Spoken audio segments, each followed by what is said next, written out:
আমাদের দেশে ৩০০টা আসন আসে বাংলাদেশে। এই ৩০০ আসনের থেকে বিভিন্ন দলের প্রতিনিধিরা বিজয়ী হয়ে সংসদে যায়। সেখানে অধিকাংশ লোকের পরামর্শের ভিত্তিতে দেশের যে কোনো একটা আইন পাশ হয়ে যায়, ঠিক না? এটাকে আল্লাহ সুবহানাহু ওয়া তাআলা আরবিতে বলেছেন শুরা, যার অর্থ পরামর্শ করা, মতামত ব্যক্ত করা, একে অপরের সাথে আলাপ আলোচনা করা। এই সূরার 13 নম্বর আয়াতের অংশ বিশেষ আমি তেলাওয়াত করেছিলাম। আল্লাহ সুবহানাহু ওয়া তাআলা বলছেন, শারআ লাকুম মিনাদ-দীনি মা ওয়াসসা বিহি নূহান ওয়াল্লাযীনা আওহায়না ইলাইকা ওয়া মা ওয়াসাইনা বিহি ইব্রাহীমা ওয়া মূসা ওয়া ঈসা আন আকিমুদ্দীন ওয়া লা তাতাফাররাকু ফীহি। আমি তোমাদের মাঝে একটা শরীয়ত দিলাম, একটা শরীয়ত প্রণয়ন করলাম। সেই শরীয়তটা হচ্ছে আল্লাহ এখানে বলছেন দিন, একটা দিন, একটা জীবন ব্যবস্থা আমি তোমাদেরকে দিলাম। যে জীবন ব্যবস্থা আমি দিয়েছিলাম নূহকে, এবং হে নবী তোমার প্রতি আমি সেই একই বিধান দিলাম। এই বিধান আরো দিয়েছিলাম ইব্রাহিমকে, দিয়েছিলাম মূসাকে, দিয়েছিলাম ঈসাকে। সেই বিধানটা ছিল আন আকিমুদ্দিন, আমার দিনকে প্রতিষ্ঠা করো, ওয়ালা তাতাফাররাকু ফীহি, আর দলে দলে বিভক্ত হয়ে যেও না। নূহ আলাইহিস সালামকে আল্লাহ সুবহানাহু ওয়া তাআলা এই বিধানটা দিয়েছিলেন। এখানে 5 জন নবীর কথা আছে প্রিয় ভাইয়েরা।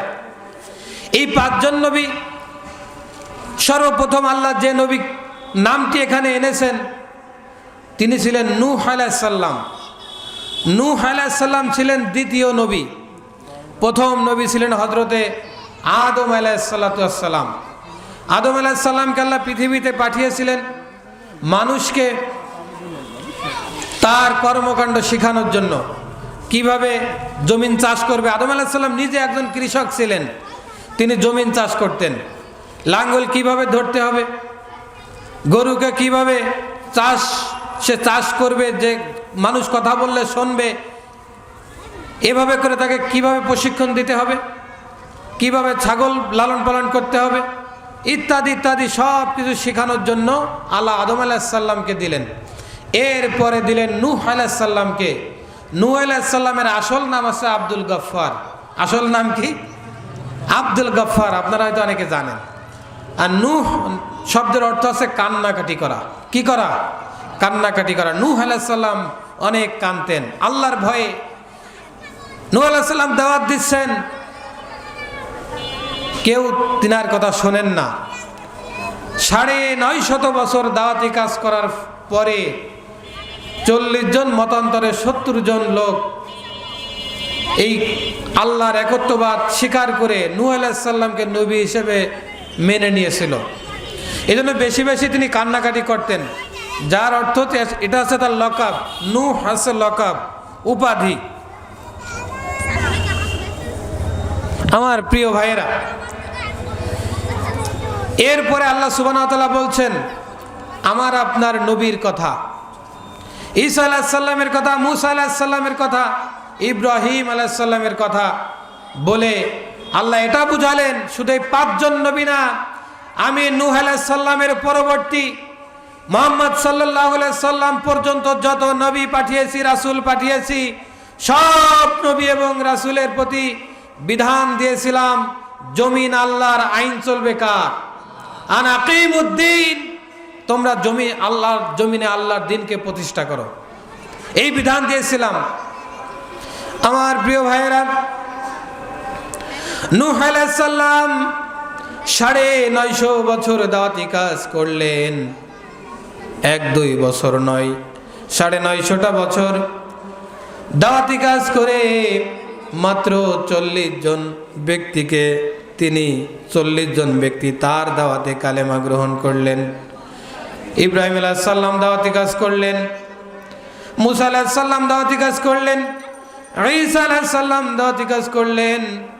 সকল নবী একটাই দাওয়াত দিলেন, শেষ নবী আখেরি জামানার পয়গম্বর আমরা যে নবীর উম্মত সেই নবীও দাওয়াতি কাজ করলেন। আল্লাহর পক্ষ থেকে একটা দাওয়াত সব উম্মতদেরকে নবী রাসূলরা দিয়েছেন। এক দাওয়াত ছিল একটা, সে দাওয়াতটা কি? আল্লাহ সুবহানাহু ওয়া তাআলা বলছেন, ওয়ালাকাদ বাআসনা ফি কুল্লি উম্মাতির রাসূল আন ইবুদুল্লাহা আজতানিবুত তাগুত। আমি যুগে যুগে প্রত্যেক উম্মতের প্রতি নবী পাঠিয়েছি। ওয়ালাকাদ বাআসনা ফি কুল্লি উম্মাতির রাসূল, প্রত্যেক জাতির কাছে আমি রাসূল পাঠিয়েছি। তারা তার জাতিদেরকে কি বলে দাওয়াত দিয়েছে? আনিউবুদুল্লাহ, গোলামি করতে হবে কার? একমাত্র শুধুমাত্র আল্লাহ রাব্বুল আলামিনের গোলামি করতে হবে। অজতানিবুত তাগুত, আর তাগুতকে বর্জন করতে হবে। এখন তাগুত কি?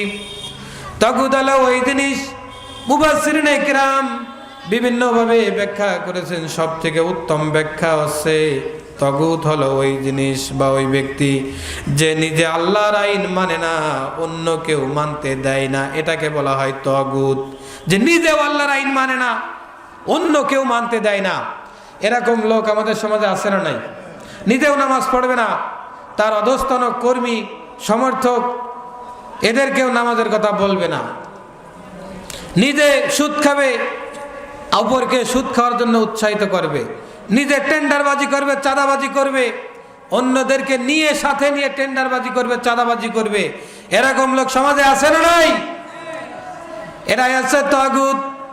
এই তাগুতকে ছাড়তে হবে আমার প্রিয় ভাইয়েরা। আল্লাহ সুবহানাহু ওয়া তাআলা বলছেন, আমি নবী রাসূলদেরকে প্রেরণ করেছি আল্লাহর গোলামির দিকে মানুষকে ডেকে, তাগুতকে বর্জন করে জমিন আল্লাহর, এখানে আল্লাহর আইনকে প্রতিষ্ঠা করা। অন্য আয়াতে, 3টা আয়াতে কোরআনে একই আয়াত আল্লাহ 3বার রিপিট করে বলেছেন, হুয়াল্লাযী আরসালা রাসূলাহু বিল হুদা ওয়া দীনিল হক লিইয়ুযহিরাহু আলাদ-দীনি কুল্লিহি ওয়ালাউ কারিহাল মুশরিকুন। হুয়াল্লাযী, তিনি সেই মহান সত্তা যিনি তার রাসূলকে প্রেরণ করেছেন হেদায়াত দিয়ে। হেদায়াত কি? হেদায়াত আছে আল্লাহর এই কোরআন। এই কোরআনের অনেক নাম আছে। এই কোরআনের নাম, একটা নাম কোরআন, এটাই আমরা বেশি জানি। এই কোরআনের আরেকটা নাম ফুরকান, আরেকটা নাম কি? ফুরকান, আরেকটা নাম নূর, আরেকটা নাম হুদা, এরকম করে আরেকটা নাম বাইয়িনা। অনেক নাম এই কোরআনের আছে। আল্লাহ সুবহানাহু ওয়া তাআলা সূরাতুল ইব্রাহিমের 1 নম্বর আয়াতে এই কোরআনকে নূর বলেছেন, ইসলামকে নূর বলেছেন। আল্লাহ সুবহানাহু ওয়া তাআলা বলেন, কিতাবুন আনজালনাহু ইলাইকা লিতুখরিজান নাসা মিনাজ-যুলুমাতি ইলান নূর। আমি তোমার প্রতি এই কিতাব নাজিল করেছি যাতে মানুষকে অন্ধকার থেকে টেনে বের করে আলোর দিকে নিয়ে আসতে পারো। এই জন্য আজকে আমাদের ঘরে কোরআন আছে, আছে না নাই? পড়ি আর না পড়ি, কিন্তু প্রত্যেকের ঘরে কাপড় দিয়ে বাঁধা হোক বা খোলা হোক, কোরআন মুসলমান যে তার ঘরে আছে না নাই? আছে। আজকে আমাদের ঘরে কোরআন আছে, কিন্তু কোরআনও আছে ওই ফ্যামিলিতে সুদখোরও আছে, কোরআনও আছে বেনামাজি আছে, কোরআনও আছে ওই বাড়ির মহিলারা বেপর্দাভাবে চলাফেরা করে, কোরআনও আছে ওই পরিবারের সন্তানরা বিড়ি খায়, গাঁজা খায় বেড়ায়। এরকম পরিবার আছে না নাই? তা আল্লাহ বলছেন কোরআন নাজিল করেছি লিতুখরিজান নাস, যাতে মানুষকে বের করে আনতে পারো ইলান নূর, জুলুমাত ইলান নূর। বহু বচন এখানে অন্ধকার সমূহ থেকে। অন্ধকার সমূহ কি? আল্লাহর নিয়ম বাদে, আল্লাহর কানুন বাদে, অর্থাৎ এক কথা ইসলাম বাদে যত মতবাদ আছে, যত মন্ত্র আছে, তন্ত্র আছে, মানব রচিত সবগুলো আছে অন্ধকার। সবগুলো কি? অন্ধকার। আমাদের বাংলাদেশ সহ গোটা পৃথিবীতে বিভিন্ন মতবাদ আছে, তার ভিতরে সব থেকে বেশি মানুষ অনুকরণ করে সেকুলারিজম, ধর্মনিরপেক্ষ মতবাদ। এরপরে ন্যাশনালিজম, জাতীয়তাবাদ, সোশ্যালিজম, সমাজতন্ত্র, ক্যাপিটালিজম, পুঁজিবাদ, এরকমের বিভিন্ন মতবাদ বুঝে হোক না বুঝে হোক বাংলাদেশের অধিকাংশ মানুষই সেইগুলো মানে। কথা বলেন ঠিক কিনা? তাই যদি না মানতো আজকে বাংলাদেশে কোরআনের আইন প্রতিষ্ঠা থাকতো। বাংলাদেশে মুসলমান আছে কিন্তু না বুঝা মুসলমান বেশিরভাগ। বাংলাদেশের মানুষ যদি কোরআনটাকে বুঝতো আর যদি আল্লাহর দ্বীনকে মনোনীত করে নিত, তাহলে আজকে বাংলাদেশে নাস্তিক মুরতাদরা শাসন করত না।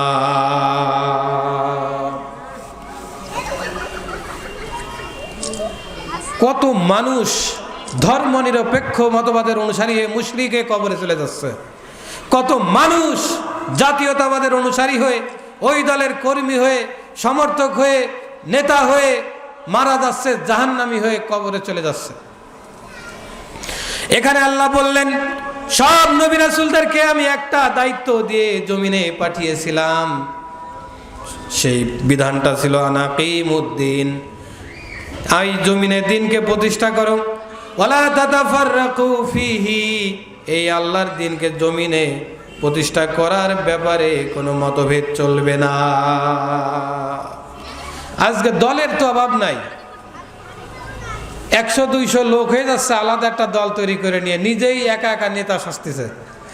এরকম আছে না? আমাদের নড়াইলেই তাই ইসলামিক একটা দল, নাম বললাম না, 2 জন সভাপতি সাইজে কেন্দ্রে চলে গেছে গত মাসে। সেটা বলো, 2 জনেই সভাপতি হবে বলে প্রতিযোগিতা করতেছে, ইসলামিক একটা দলের দায়িত্বশীল। আল্লাহ সুবহানাহু ওয়া তাআলা বলছেন, আমার জমিনে আমার দ্বীনকে প্রতিষ্ঠা করো, কোরআনের আইনকে আল্লাহর জমিনে প্রতিষ্ঠা করো। এই ব্যাপারে কোনো মতভেদ চলবে না। শরীয়তে আমার প্রিয় ভাইয়েরা কিছু বিষয়ে মতভেদ আছে। রাসূলুল্লাহ সাল্লাল্লাহু আলাইহি সাল্লাম বিভিন্নভাবে আমল করেছেন। যেমন ধরেন আমিন জোরে বলা, আসতে বলা নামাজের ভিতরে, ইমামের পিছনে সূরা ফাতিহা পড়া না পড়া, আমিন জোরে বলা, আসতে বলা, রফুল ইয়াদাইন করা না করা, মুনাজাত করা না করা, বিভিন্ন মতভেদ আছে, এতে সমস্যা নাই। যার যেটা ভালো লাগে সেটা মানবেন। কিন্তু আল্লাহর জমিন, আল্লাহর কোরআন, আইন চলবে আল্লাহর, এ ব্যাপারে কোনো মতভেদ আর দলবাজি চলবে না। এই নিষেধটা কে করেছে? ওয়ালা তাতাফাররাকু ফি, খবরদার এই ব্যাপারে কোনো মতভেদ চলবে না। এই ব্যাপারে কোনো মতভেদ চলবে না। কারণ আমি আমার নবীদেরকে এই বিধানটা দিয়েই প্রেরণ করেছিলাম। আমার প্রিয় ভাইয়েরা, হযরতে ইব্রাহিম আলাইহিস সালাম জাতির পিতার নাম কি মনে থাকবে তো? আমরা ভুল টুল করে না জানো। ইব্রাহিম আলাইহিস সালাম হচ্ছে মুসলিম জাতির পিতা। এই ঘোষণাটা কে দিয়েছে? হুয়া সাম্মাকুমুল মিল্লাতা আবিকুম ইব্রাহিম। আমার প্রিয় ভাইরা, মুসলমানদের জাতির পিতা হযরতে ইব্রাহিম আলাইহিস সালাম যখন দাওয়াতি কাজ করলেন, তখন নমরুদ ইব্রাহিম আলাইহিস সালামের উপরে অ্যাকশন নেওয়া শুরু করে দিলেন। নমরুদ খেপে গেল। নমরুদের যত মন্ত্রী পরিষদ ছিল সবাইকে লেলিয়ে দিল। ইব্রাহিম আলাইহিস সালামকে ধরো, আগুনের কুণ্ডলী বানালো হলো। ঘটনা অনেক লম্বা, আপনারা জানেন। আমার প্রিয় ভাইরা, ইব্রাহিম আলাইহিস সালাম নমরুদকে এই বলে দাওয়াত দিয়েছিল, জমিন আল্লাহর, আইন চলবে একমাত্র আল্লাহর, নমরুদের আইন দিয়ে জমিন চলবে না। এই কথাটা ইব্রাহিম আলাইহিস সালাম যখন বলল, নমরুদ ইব্রাহিম আলাইহিস সালামের পিতা নিজেও কিন্তু মুশরিক ছিল, আজর কুমার। সে নিজেও ইব্রাহিম আলাইহিস সালামের বিরোধিতা করেছেন, সন্তানের বিরোধিতা পিতাই করেছেন। কত বড় কঠিন সেই পরিবারে থেকে দাওয়াতি কাজ করা, আপনারা বুঝতেছেন? আমার প্রিয় ভাইরা, ইব্রাহিম আলাইহিস সালাম যখনই এই দাওয়াতটা দিল, আল্লাহর গোলামি করো, তার দাসত্ব করো, আল্লাহর আইন ছাড়া আর কারো আইন মানা যাবে না, নমরুদের আইন দিয়ে জমিন চলবে না, মানুষের উপরে অত্যাচার করা যাবে না, জুলুম করা যাবে না, নির্যাতন করা যাবে না, মানুষের অধিকার যদি আদায় করতে হয় তাহলে আল্লাহর আইনের বিকল্প আর কোনো কিছু নাই। এই কথা বলার সাথে সাথে নমরুদ সহ নমরুদের যত সেনাবাহিনী ছিল, মন্ত্রী পরিষদ ছিল, তারা সবাই ইব্রাহিম আলাইহিস সালামকে খুব আদর যত্ন করে মুরগির রান, গরুর মাংস, তারপরে বড় বড় মাছ ভুনা খাওয়াতে লাগলো। ঠিক না ভাই? খাওয়াতে লাগলো। নমরুদ বলল, আগুন আনো, কাঠ আনো, আগুনের বিশাল একটা কুণ্ডলী বানাও, ইব্রাহিমকে আগুনের মধ্যে ফেলো, কারণ ইব্রাহিম যদি এইভাবে দাওয়াতি কাজ করে তাহলে আমার আর চেয়ার থাকবে না।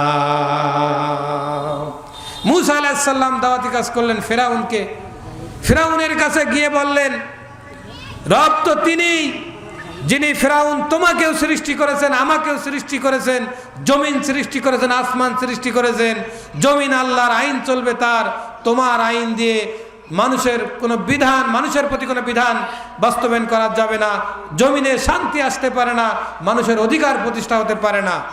এই বলার সঙ্গে সঙ্গে মূসা আলাইহিস সালামকে ফেরাউন খুব আদর করেছিলেন। ঠিক না?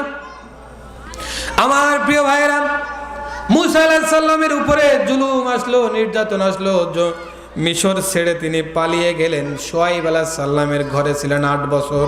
কয় বছর? 8 বছর। আমাদের সমাজে একটা নিয়ম আছে যে কেউ যদি ঘর জামাই থাকে, ঘর জামাই শুনে রাখেন, তাইলে তাকে খুব ঠাট্টা বিদ্রুপ করে সমাজের লোক। ঠিক না? মূসা আলাইহিস সালাম ঘর জামাই ছিলেন 8 বছর। কয় বছর? কেউ যদি ঘর জামাই থাকে তাহলে এটা মূসা আলাইহিস সালামের সুন্নাত সে পালন করতেছে, বুঝেন নাই? শুআয়ব আলাইহিস সালামের জামাই, অর্থাৎ শুআয়ব আলাইহিস সালামের বড় মেয়ে বিয়ে করেছে মূসা আলাইহিস সালাম। সুবহানাল্লাহ বলবেন না? এই শর্তে যে 8 বছর শুআয়ব আলাইহিস সালামের রাখা, মানে গরু ছিল, গরু ছাগল ছিল, ওইগুলো দেখাশোনা করতে হবে, খামার ছিল। এই শর্তে শুআয়ব আলাইহিস সালামের বড় মেয়ে মূসা আলাইহিস সালাম বিয়ে করেছেন, ঘর জামাই থাকবে 8 বছর, এই শর্তে। অথচ আমাদের সমাজে কি, কেউ যদি ঘর জামাই থাকে ওরে তো কেউ দেখতেই পারে না, কত রকমের কথা যে বলে তার কোনো কি নাই না, এটা করা যাবে না। এটা আমাদের কোরআন বুঝতে হবে প্রিয় ভাইরা। সূরা কসাসের ভিতরে এই ঘটনা বিস্তারিত আছে, ওটা আমার আলোচ্য বিষয় না, আপনারা পড়ে দেখবেন। আল্লাহ সুবহানাহু ওয়া তাআলা এই জন্য বলছেন, আনাকিমুদ্দিন, জমিন আল্লাহর আইন চলবে, আল্লাহর মানুষের আইন দিয়ে মানুষের প্রতি শান্তি প্রতিষ্ঠা করা যায় না। তার দৃষ্টান্ত হচ্ছে আজকের পৃথিবী, মানব রচিত আইন দিয়ে গোটা পৃথিবী চলতেছে। এই জন্য আজকে পৃথিবীর চারিদিক তাকিয়ে দেখেন, একজন মানুষও শান্তিতেও নাই, নিরাপদেও নাই। যেখানে সেখানে হত্যা, গুম, খুন, ধর্ষণ, রাহাজানি, এগুলো আছে না নাই? আল্লাহর আইন কি? আল্লাহর দিন কি? দিন আছে ইসলাম। ইন্নাদ দীনা ইনদাল্লাহিল ইসলাম, আমার কাছে একমাত্র, শুধুমাত্র, কেবলমাত্র ওয়ানলি ওয়ান মনোনীত যে জীবন ব্যবস্থা, সেটার নাম কি? ইসলাম। ইসলামকে বাদ দিয়ে কেউ যদি অন্য দিন, অন্য মত, অন্য পথ খোঁজে, তালাশ করে, মেনে চলে, ওটাকে প্রতিষ্ঠা করার জন্য চেষ্টা করে, তাকে প্রতিষ্ঠা করার জন্য সময় দেয়, অর্থ দেয়, শ্রম দেয়, সবগুলোকে আল্লাহ কিয়ামতের দিন আনতাহবাতা আমালুকুম, সব আমলকে বরবাদ করে দিয়ে ফালা নুকিমু লাহুম ইয়াউমাল কিয়ামাতি ওয়াজনা, তার কোনো আমল নামাই আল্লাহ মিজানের পাল্লায় দেওয়ার মতো রাখবে না। বলেন নাউযুবিল্লাহ। ومن يبتغي غير الإسلام دينا فلن يقبل منه ওহুয়া ফিল আখিরাতি মিনাল খাসিরিন। সূরা আলে ইমরান 85 নম্বর আয়াত।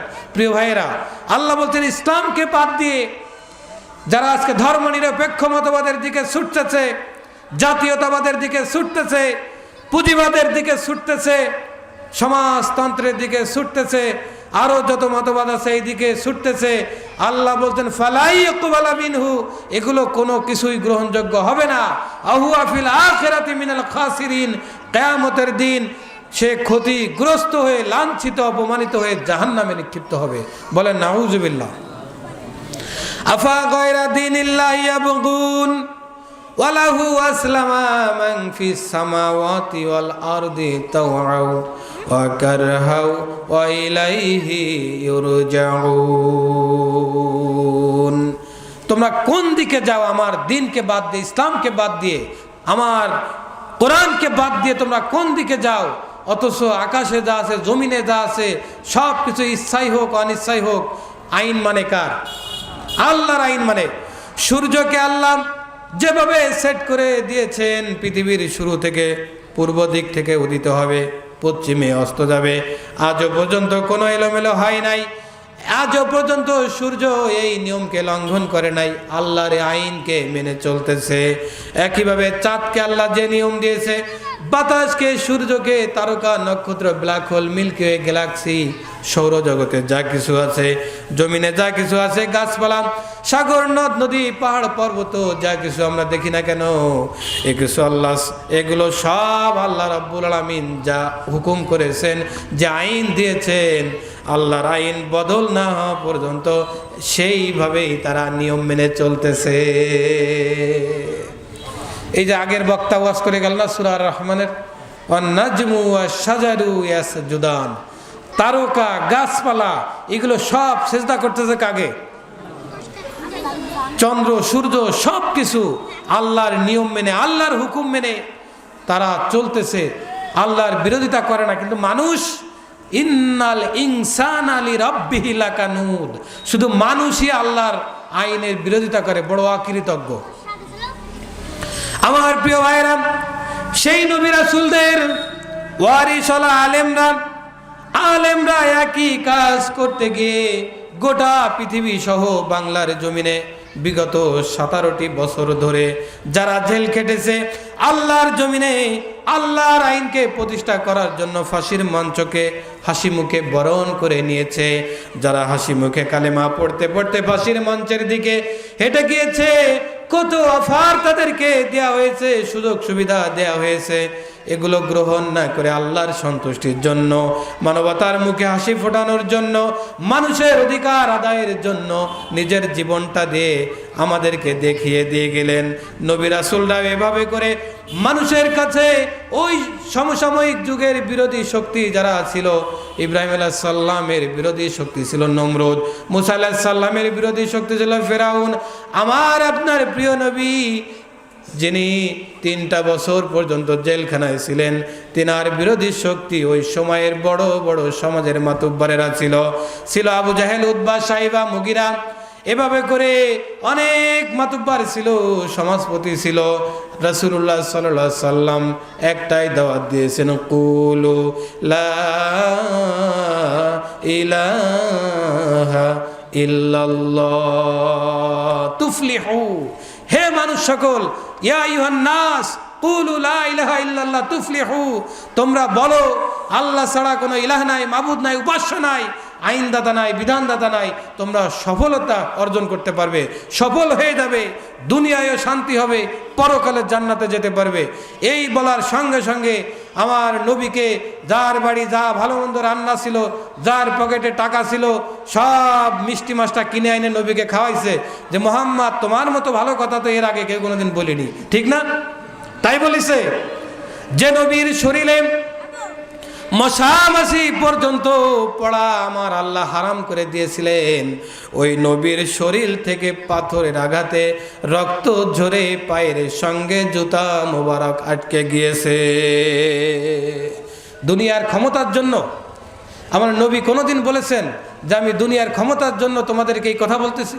সম্পদ চেয়েছে, বাড়ি গাড়ি টাকা পয়সা কোনো কিছু চেয়েছে। কাফেরেরা এগুলো দিতে চেয়েছিল। নবী কি বলেছিল? আমি যে আল্লাহর জমিনে আল্লাহর দ্বীন প্রতিষ্ঠার জন্য যে সংগ্রাম করতেছি, জিহাদ করতেছি, যে কালেমার দাওয়াত আমি দিতেছি, তোমরা যদি আমার এক হাতে সূর্য এনে দাও, তোমরা আমাকে যে বাড়ির অফার করেছো, সুন্দরী নারী আর মদিনার মক্কার ক্ষমতার অফার করেছো, এগুলো ইচ্ছা করলে তোমরা দিতে পারবা, কিন্তু সূর্য আর চন্দ্র তোমরা দিতে পারবা না। তারপরেও যদি আমার এক হাতে সূর্য আর এক হাতে যদি চন্দ্র এনে দাও, তারপরে মুহাম্মদ যে দাওয়াত দিতেছে, এই দাওয়াত থেকে এক চুল পরিমাণ সরে যাবে না। আমার প্রিয় ভাইরা, আজকে আমরা যদি নবীর আদর্শ গ্রহণ করতাম, আমরা শুধু নামাজ রোজা জিকির আজগার তাসবিহ তাহলিল দাড়ি টুপি পাগড়ি জুব্বা এগুলোকে ইসলাম মনে করেছে, এগুলো ইসলামের একটা পার্ট, একটা অংশ, এগুলো অবশ্যই করতে হবে। নামাজ ছাড়া জান্নাতে যাবে? অবশ্যই করতে হবে, কিন্তু আসল কাজ আছে আল্লাহর জমিনে আল্লাহর দ্বীন প্রতিষ্ঠা করার, আন্দোলন করা, সংগ্রাম করা। বলেছেন একজন, তিনি কে? আনাকিমুদ্দিন। এখন দিনটা কি? দিনটা আছে ইসলাম, অর্থাৎ দিনটা আছে কোরআন।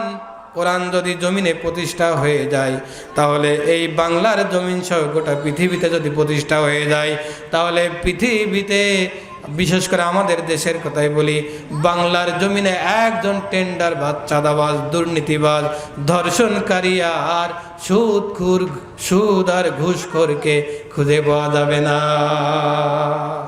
এই দেশে হত্যা আছে না নাই? এই যে কয়দিন আগে লোহাগাড়ায় ভিলেজ পলিটিক্স নিয়ে যে আপন দুই ভাইকে কুপিয়ে মেরে ফেলালো, ইসলামের আইন, কোরআনের আইন যদি প্রতিষ্ঠা থাকতো, ও মারার আগে কয়েক হাজার বার চিন্তা করতো যে আমি যে ওকে মারবো, আমাকেও তো রাষ্ট্রীয়ভাবে ওইভাবে হত্যা করা হবে। ও ভয়তে ওরে আর মারতো না। একজন ধর্ষণকারী ধর্ষণ করার আগে হাজারবার চিন্তা করত, আমি যদি কাউকে ধর্ষণ করি আর এটা যদি দলিল প্রমাণ সহ সাক্ষী সম্বন্ধে প্রমাণিত হয়ে যায়, তা আমাকে বুক পর্যন্ত গেড়ে দিয়ে পাথর মেরে আমাকে রাষ্ট্রীয়ভাবে হত্যা করা হবে। ও আর কোনোদিন ওই ধর্ষণের কাছে যেত না। চোর যারা এই যে হাজার হাজার টাকা লুটপাট করে, ব্যাংক ডাকাতি করে, চুরি করে, জনগণের পকেটের টাকা, রাষ্ট্রীয় সম্পদ চুরি করে তারা বিদেশে বাড়ি বানিয়েছে, পাচার করেছে, বিদেশের ব্যাংকগুলো তারা জমা করেছে। ওরা এই চুরি করার আগে হাজারবার চিন্তা করত, আমি যদি চুরি করি তাহলে কোরআনের আইন তো প্রতিষ্ঠা আছে, আমার হাত কেটে দেবে। আর এই কাটা হাত নিয়ে আমি যখন সমাজে ঘুরে বেড়াবো, দেখার সাথেই লোকজন বলবে ওই দেখ চোর যাচ্ছে, বুঝলেন নাই কি যাচ্ছে। আর কখনো ওই সমাজে চুরি হতো না। ও লজ্জায় যে আমি, কারণ সবাই তো জেনে যাবে, রাষ্ট্রীয়ভাবে টেলিভিশনে, ফেসবুকে, ইউটিউবে, পত্রপত্রিকায় রাষ্ট্রীয়ভাবে ঘোষণা দেওয়া হবে, এখন থেকে এই বাংলাদেশে কেউ যদি চুরি করে তার এই শাস্তি হবে। তখন সবাই জানে ফেলালি, আর কেউ চুরি করতো না, ডাকাতি করতো না, ছিনতাই করতো না। এই যে আপনাদের এই যে এগারনলি একজন জাহাজের মাস্টার ছিল মনে হয় উনি, না? এই যে গলা কেটে হত্যা করলো না, পলাশবাড়িয়া ইউনিয়নে 2 জন ছিল। আমি ফেসবুকে অনেক প্রতিবাদ করেছি, অনেক কান্নাকাটি করেছি ওদের জন্য। বিশেষ করে পলাশবাড়িয়া যে ছোট্ট একটা, মানে 15 বছরের একটা ছেলে ওইখানে আছে। এরপরে আরেকটা যুবক সজিবুল ইসলাম, ওরে দাফন করে পরের দিন ওর আব্বা স্ট্রোক করে মারা গেছে। আপনারা জানেন তো সব খবর নাকি? এই যে 8 জন ব্যক্তিকে নির্দয়ভাবে জাহাজে হত্যা করলো, এখনো পর্যন্ত প্রকৃত যারা আসামি এদেরকে এই সরকার কিন্তু এখনো খুঁজে বের করে তাদেরকে শাস্তির আওতায় আনে নাই। একজন পাগলকে সাজায় এনে র্যাব বাহিনী তারা গ্রেপ্তার করে এনে তাকে শিখানো কথাগুলো শিখায় এনে মিডিয়ার সামনে বলে দিয়েছে। সে কি বলতেছে? সে ঘুমের ওষুধ খাইয়ে হত্যা করেছে, হত্যা করার পর 1 ঘন্টা ধরে জাহাজ চালিয়ে নিয়ে গিয়েছে, এরপরে নৌকায় করে পলাইছে। কোনো পাগলে বিশ্বাস করবে এই কথা যে 8 জন মানুষকে হত্যা করার পর সে জাহাজ চালাই গেছে? আর জাহাজ কি একজন চালানো যায়? আর যে জাহাজ চালাইছে ও তো সুকানি না, সুকানি যে সে তো মারা গেছে, গলা কেটে তাকে হত্যা করেছে। তাহলে কিভাবে সে জাহাজ চালালো? আল্লাহর কোরআন যদি এই জমিনে প্রতিষ্ঠা থাকতো, তাহলে কোরআনের আইন দিয়ে বিচার যদি করা হতো, যারা হত্যা করেছে তদন্তের মাধ্যমে ওদেরকে গ্রেফতার করে ওইভাবে তাদেরকে হত্যা করা হতো। কি নির্দয়ভাবে ৮ জন মানুষকে কুড়াল দিয়ে কুপিয়ে কি নির্মমভাবে হত্যা করেছে, চিন্তা করা যায়?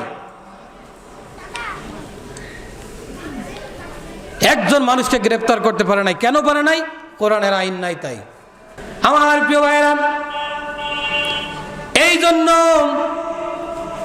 একটা কথাই ছিল আমার আলোচনার মূল কথাটা হচ্ছে জমিন আল্লাহর। এই জমিনে যারা আল্লাহর জন্য জীবন দিয়েছে, ফাঁসির মঞ্চকে হাসি মুখে বরণ করে চলে গিয়েছে, 13টা বছর জেল খেটেছে, কিন্তু বাতিলের কাছে মাথা নত করে নাই, তাদের কর্মী বাহিনী এই সমাজে এখনো আছে না নাই? এদের সাথে যোগ দিতে হবে, এদের সাথে একাত্মতা পোষণ করে তাদের সাথে কাজ করতে হবে। আলা তাতাফাররাকু ফি, দলে দলে বিভক্ত হওয়া যাবে না।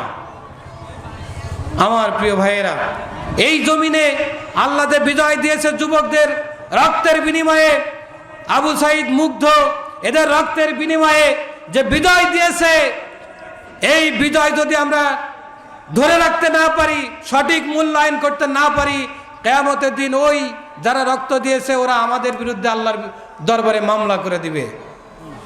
যে মানুষের মুখে হাসি ফোটানোর জন্য, মানুষের অধিকার আদায়ের জন্য, বৈষম্য দূর করার জন্য আমরা আন্দোলন করেছিলাম, বুলেটের সামনে বুক পেতে দিয়েছিলাম, কিন্তু তোমরা এটা কেন ধরে রাখতে পারো নাই? সেদিন আপনি কি জবাব দিবেন বলেন? ওই আল্লামা সাইদি, মাওলানা মতিউর রহমান নিজামী, আলী হাসান মোহাম্মদ মুজাহিদ রহমতুল্লাহ আলাইহি, এনারা আমাদের বিরুদ্ধে মামলা করে দেবে। আরে আমরা তো হাসি মুখে বরণ করেছি ফাঁসির মঞ্চকে, রক্ত দিয়েছি, তোমরা তো সেই দিন, তোমরা তো সেই নিয়ম, তোমরা তো সেই রক্তের দাম তোমরা দিতে পারো নাই। এই জন্য সামনে আমরা সেই দলকে সাপোর্ট করব, সমর্থন করব, তাদের পক্ষে কাজ করব যারা আল্লাহর জমিনে আল্লাহর দ্বীনকে নিঃস্বার্থভাবে প্রতিষ্ঠা করতে চায়। রাজি আছেন? বলি ইনশাআল্লাহ। আল্লাহ আমাদের সবাইকে তৌফিক দিক, বলি আমিন। আল্লাহর জমিনে যদি আল্লাহর দ্বীন প্রতিষ্ঠা না হয়, তাহলে এই সমাজে নামাজও প্রতিষ্ঠা হয় না। নামাজ প্রতিষ্ঠা করবে রাষ্ট্র। কে? আল্লাযীনা ইম্মাক্কান্নাহুম ফিল আরদ আকামুস সালাত ওয়া আতাউজ যাকাত। এই কথা এই যে হুজুর আছে এখানে, এ কি আমারে আপনারে বলিছে আল্লাহ না রাষ্ট্রকে বলিছে? আল্লাযীনা ইম্মাক্কান্নাহুম ফিল আরদ, আমি এই জমিনে আমার কোনো গোলামকে যখন রাষ্ট্র ক্ষমতা দেব, ও সর্বপ্রথম কি করবে? আকামুস সালাত, নামাজকে প্রতিষ্ঠা করবে। বুঝেন নাই? কত হুজুর ওয়াজ করলো, কোরআনের পাখি 50টি বছর ধরে ওয়াজ করলো, কয়জন মানুষ নামাজি হয়েছে? এখনো ফজরের নামাজে ইমাম সাহেব পিছনের দিক তাকাই থাকে যে একজন মুসল্লি হলে জামাতটা করা যায়। অনেক গ্রামের অনেক মসজিদ আছে এরকমের। কিন্তু আজ যদি ডক্টর ইউনূস যদি আগামী কালকেই যদি বাংলাদেশের যত টেলিভিশন আছে, যত পত্রপত্রিকা আছে, ইউটিউব চ্যানেল আছে, ফেসবুক আছে, ওদেরকে ডেকে সংবাদ সম্মেলন করে যদি বলে যে আমার রাষ্ট্রে আগামীকাল থেকে আর কোনো বেনামাজি থাকবে না, যদি কেউ নামাজ না পড়ে তাকে ধরে 6 মাসের জেল, বেশি বললাম না, মাত্র 5,000 টাকা জরিমানা, বেনামাজি পাওয়া যাবে? এই জন্য আল্লাহ বলছেন নামাজ কায়েম করবে রাষ্ট্র। কে কায়েম করবে? রাষ্ট্র কায়েম করবে। প্রিয় ভাইরা, সময় থাকলে অনেকভাবে ব্যাখ্যা করে আরো বোঝানো যেত। আল্লাহ আমাদের বোঝার তৌফিক দিক বলে আমিন।